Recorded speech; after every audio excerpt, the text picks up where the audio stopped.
குக்கு பக்தி YouTube channel நேயர்களுக்கு வணக்கம். நான் உங்கள் லாவண்யா. இன்னைக்கு நம்மோட நேர்காணலில் இணைந்திருப்பவர் யார் அப்படின்னு பார்த்தீங்கன்னா, சிறப்பு விருந்தினர் ஜோதிடர் வித்தகர் திருக்கோவிலூர் பரணிதரன் நம்மோட இணைந்திருக்கிறாங்க. வணக்கம் சார். குக்கு பக்தி நேரலை தொடர்ந்து 12 ராசிகளை பற்றி நாம் பார்த்து கொண்டிருக்கிறோம். எந்த ராசியில் பிறந்தால் எவர் எப்படி இருப்பார் என்பதை இந்த பதிவின் மூலம் நீங்கள் பார்த்து தெரிஞ்சுக்கலாம். அப்போ இந்த ராசியில் பிறந்தவங்களாம் இப்படித்தான் இருப்பாங்க. அந்த ராசியில் பிறந்த நீங்களும் அதை தெரிஞ்சுக்கலாம். நம்ம இந்த ராசியில் பிறந்திருக்கிறோமா, நம்முடைய வாழ்க்கை முறை இப்படித்தான் இருக்கும். இப்போ நமக்கு என்ன வழி என்பதும் இந்த ராசியை வைத்து நம்ம தெரிந்து கொள்ள முடியும். நம்முடைய வாழ்க்கை இப்படித்தான் போகும். இதன் அடிப்படையில் தான் நம்முடைய வாழ்க்கை இருக்கும். பொது பலன்கள் மட்டும்தான் கர்ம வினைக்கினுடைய அடிப்படையில் பலன்கள் ஏற்றத்தாழ்வோடு. ஆனால் பொதுவான பலன்கள் என்று பார்க்கின்ற போது ஒரு ராசியில் பிறந்ததை வைத்து, ஒரு லக்னத்தில் பிறந்ததை வைத்து இவருடைய வாழ்க்கை இப்படித்தான் இருக்கும் தெரியுமா. அப்போ கும்பராசி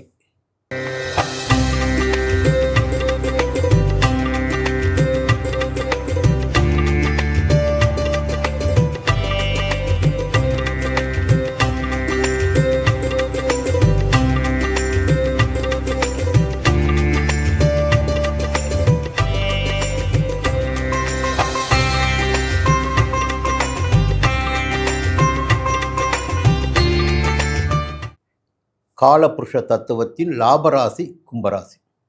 அது 11வது ராசி, அதான் லாபராசின்னு சொல்கிறேன்.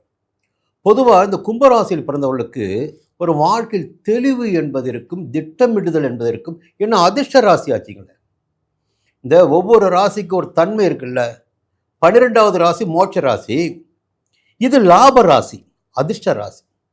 அப்போது இந்த கும்பராசியில் பிறந்தவர்களுக்கு இயல்பாகவே ஒரு சக்தி என்பது உள்ளடக்கியதாக இருக்கும். எந்த இடத்தில் பிறந்திருந்தாலும் எப்படி பிறந்திருந்தாலும் இவர்களே நினைத்து பார்க்க முடியாத அளவிற்கு இவர்கள் வாழ்க்கையில் ஒரு மாற்றம் நிகழ்ந்து கொண்டே இருக்கும். அப்போ சாதாரண மனிதராக இருந்தாலும் ஒரு போக என்ன ஆகுன்னா ஒரு மாற்றம், ஒரு முன்னேற்றம் என்பது ஏற்பட்டு கொண்டிருக்கும். அப்போ சொல்ல தான் போகிறோம், புரியுங்களா. அதான் கும்பம். இவளுக்கு என்ன ரகசியம் என்பதை பாதுகாப்பதில் மிக சாமர்த்தியசாலிகள் கும்பராசியில் பிறந்தவர்கள். இவர்களுக்குள் என்ன இருக்கிறது என்பது எவராலும் புரிந்து கொள்ள முடியாது. ஆனால் அவர்களுக்கு மட்டும் தெரியும் அவருடைய நோக்கம் என்ன, செயல்பாடு என்ன, எதை நோக்கி போய்கொண்டு இருக்கிறோம், நாம் எதற்காக இவரிடம் பேசுகிறோம், எதற்காக இவரிடம் பழகுகிறோம், நம்முடைய செயல்பாடுகளை எப்படி நகர்த்தி கொள்வது என்பதெல்லாம் கும்பராசினருக்கு நன்றாகவே தெரியும். திட்டம் இல்லாமல் எங்கேயுமே பழக மாட்டாங்க, பேச மாட்டாங்க, செயல்படவே மாட்டாங்க. சரி, இந்த கும்பராசிக்கு யார் ராசிநாதன் பார்த்தீங்கன்னா சனி பகவான் தான். அந்த கர்மக்காரகனான சனி பகவான் தான் ராசிநாதன். ஆயுள்காரகனான சனி பகவான் தான் ராசிநாதன். 2 வீடுகள் சனி பகவானுக்கு, மகரமும் கும்பமும். அதே நேரத்தில் 2 வேறுபாடுகள் உண்டு. அங்கே மகர ராசி என்று வருகின்ற போது ஒரு வேற்றுமை இருக்குது, இங்கே ஒரு வேற்றுமை இருக்குது. என்னென்னா அது உபயராசி, சரராசின்னு பார்த்தா இது ஸ்திரராசி. கும்பராசி ஸ்திரராசி. ஸ்திரராசியில் பிறந்தவர்கள் பார்த்தீங்கன்னா பெரும்பாலும் தான் பிறந்த இடத்தில், தான் வளர்ந்த இடத்தில் தன்னை நிலைநிறுத்திக் கொள்வதில் உறுதியாக இருப்பார்கள் ஸ்திரராசியில் பிறந்தவர்கள். இல்லை அதையும் மீறி என்ன நடக்குதுன்னா ஒரு திடீர் அதிர்ஷ்ட வாய்ப்பாக ஒரு வெளிநாடு போயிடுச்சு, வெளி மாநிலம் போயாச்சு, செல்வாக்கோடு அங்கே வாழ்ந்தாச்சு. ஆனால் கடைசி காலத்தில் அவருடைய வாழ்க்கை எங்கே நகரும் என்றால், எங்கே முடியும் என்றால் தான் பிறந்த மண்ணில் திறந்த பகுதி தான் முடியும். ஸ்திரராசியில் பிறந்த ஒவ்வொருவருக்குமே தான் பிறந்த இடம்தான் சொந்த இடமாக மாறும், பிறந்த ஊர் தான் சொந்த இடமாக மாறும். அங்கே தான் தன்னுடைய வாழ்க்கையினுடைய முடிவு என்பது இருக்கும். அது இன்னொரு பக்கம் காற்று ராசி இது. அப்போது ஒரு இடத்தில் நிலை கொள்ளாமல் நகர்ந்து கொண்டே இருக்கும். இடம் இதுதான், புயல் இங்கே தான் மையம் கொண்டு இருக்கு. ஆனால் அது சுழற்சி பார்த்திங்கன்னா பல இடங்களில் வெளிப்படுது. இப்போ காற்று ராசி தன்னுடைய எல்லையை விரிவு செய்து கொள்வதற்காக இவர்கள் போராடி கொண்டே இருப்பார்கள், உடைத்து கொண்டே இருப்பார்கள், ஓடிக்கொண்டே இருப்பார்கள். இது பொதுவான தன்மை. இப்போ சனி பகவான் யாருன்னு பார்த்தீங்கன்னா சொல்லிட்டார். ஆயுள்காரங்க அவர் தான், ஜீவனக்காரன் அவர் தான், விரயம் செய்திட வைத்திடக்கூடியவரும் சனி பகவான் தான். ஒரு மனிதரை இந்த கம்ப்யூட்டர் டெக்னாலஜி இருக்கு பாருங்கள், ஐடி ஃபீல்டு இருக்கு பாருங்கள், அதற்கெல்லாம் ஆதிக்கம் செலுத்திடக்கூடியவர், டிவி சம்பந்தமான தொலைநோக்கி தொழில்களை செய்திட வைப்பவரும் சனி பகவான் தான். உர தொழிற்சாலைகள், உர தயாரிப்பு இவர்களுக்கு கை கொடுக்கும். மருந்து, இரும்பு, ஸ்டேஷ்னரி, கூட்டுறவு, தலைமை பொறுப்பு என்பதெல்லாம் வாழ்க்கையில் தானாகவே அமைந்துவிடும். அரசியல் பார்த்திங்கன்னா இவர் தானாகவே அரசியலும் வந்துடும், கூடவே அரசியல் வந்துக்கிட்டே இருக்கும். தலைமை பொறுப்பும் கிடைக்கும், விமானி, கப்பல் பொறியாளர் போன்ற பதவிகளும் இவளுக்கு கிடைக்கும். அப்போது பெரிய நபராகத்தான் இவங்க தென்படுவாங்க. ஏன்னா இந்த ராசிக்குள்ளே பார்த்தீங்கன்னா அவிட்டம் என்ற ஒரு நட்சத்திரம் இருக்குது. அவிட்டம் செவ்வாயுடைய நட்சத்திரம், 3ஆம் பாதமும் 4ஆம் பாதமும். அடுத்து சதயம் என்ற ஒரு நட்சத்திரம் இருக்குது. சதயம் ராகுவுடைய நட்சத்திரம். பூரட்டாதி என்ற ஒரு நட்சத்திரம் இருக்குது. 1ஆம் பாதம், 2ஆம் பாதம், 3ஆம் பாதம். அது குருவுடைய நட்சத்திரம். சனி பகவானின் ஆதிக்கத்தில் பிறக்கிறார்கள். அங்கே செவ்வாயுடைய இணைவு இருக்கிறது.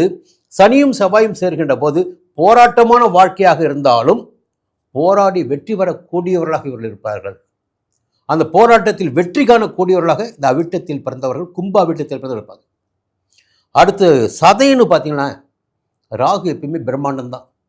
கேதுன சுருக்கம், ராகுன பிரம்மாண்டம் தான். அப்போது பிரம்மாண்டமான கனவுகள் என்பது இவர்களுக்கு இயல்பாகவே அமைந்துவிடும். தான் எந்த இடத்தில் பிறந்திருந்தாலும் எப்படி இருந்தாலும் இன்னும் மேலே மேலே மேலே எப்படி முன்னேற்றத்தை அடைவது, எல்லா விதமான சாணக்கியத்தனமும் இவர்களுக்கு தெரியும். கும்பராசியில் பிறந்தவர்களுக்கு எல்லா விதமான சாணக்கியத்தனமும் தெரியும்.